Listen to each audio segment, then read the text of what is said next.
Bom, e aí a gente vai então na mãe de todas as crateras ou na mãe de todos os impactos, né, que é a famosa extinção dos dinossauros no limite entre o Cretáceo e o Paleógeno, isso dá mais ou menos 66 milhões de anos atrás. E tudo isso começou com esse artigo aqui do Luiz Álvares, do Walter Álvares, é o pai e o pai físico e prêmio Nobel, ele já era premiado antes dessa descoberta, né?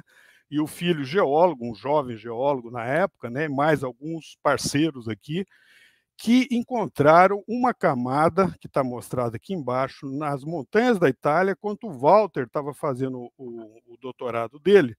O Walter depois ainda é, né, professor de Berkeley, e ele estava fazendo o doutorado dele em Berkeley, estudando tectônica dos Apeninos, na Itália, na região de Gubbio, que fica mais ou menos perto de Assis, na Itália. E no meio lá dos sedimentos dobrados das montanhas que ele estava estudando, ele descobriu uma coisa interessante, que é o seguinte: abaixo dessa camada mais escura tinha fósseis, muitos fósseis, e acima tinha zero fósseis, são sedimentos marinhos. E separando essas duas camadas bem distintas de conteúdo fóssil, né, fossilífero, ele descobriu uma camada escura e resolveu analisar. E fez uma análise e descobriu uma anomalia de irídio.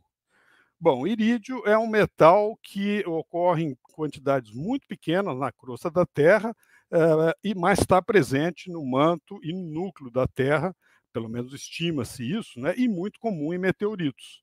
Irídio é um dos elementos do grupo da platina, que é um marcador de composição de meteoritos, né?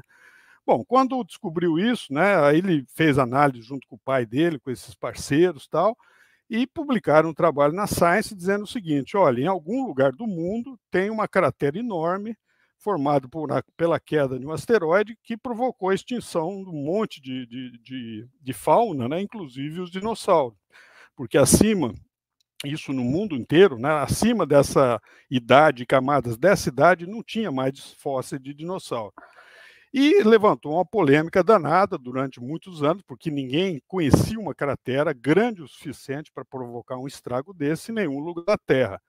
Até que em 1991, e graças a levantamento sísmico para exploração de petróleo, descobriu-se uma cratera com 180 quilômetros de diâmetro, semi-enterrada abaixo do Golfo do México, mas uma parte, a beirada dela, na península de Yucatán, no México, exatamente com a idade de 66 milhões de anos. Na verdade, 66 e uns quebradinhos, né? Que coincidia com a datação tanto dessa camada quanto do sumiço dos dinossauros, né?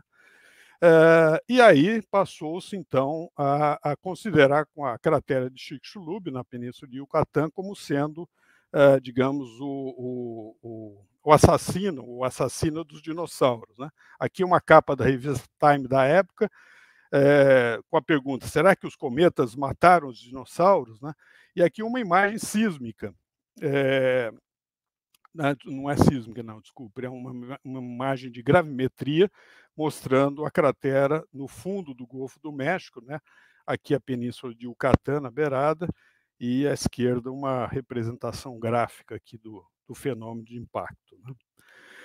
Isso foi muito polêmico, não foi aceito rapidamente, demorou muitos anos para que se aceitasse isso, né? E os principais opositores eram os paleontólogos, que não acreditavam que todos os dinossauros tinham sumido tão rapidamente, mas com o passar dos anos essa hipótese foi praticamente comprovada por várias maneiras em vários locais do mundo, por pesquisadores, enfim, de várias nacionalidades, e virou a teoria Álvares, né, e o limite KPG.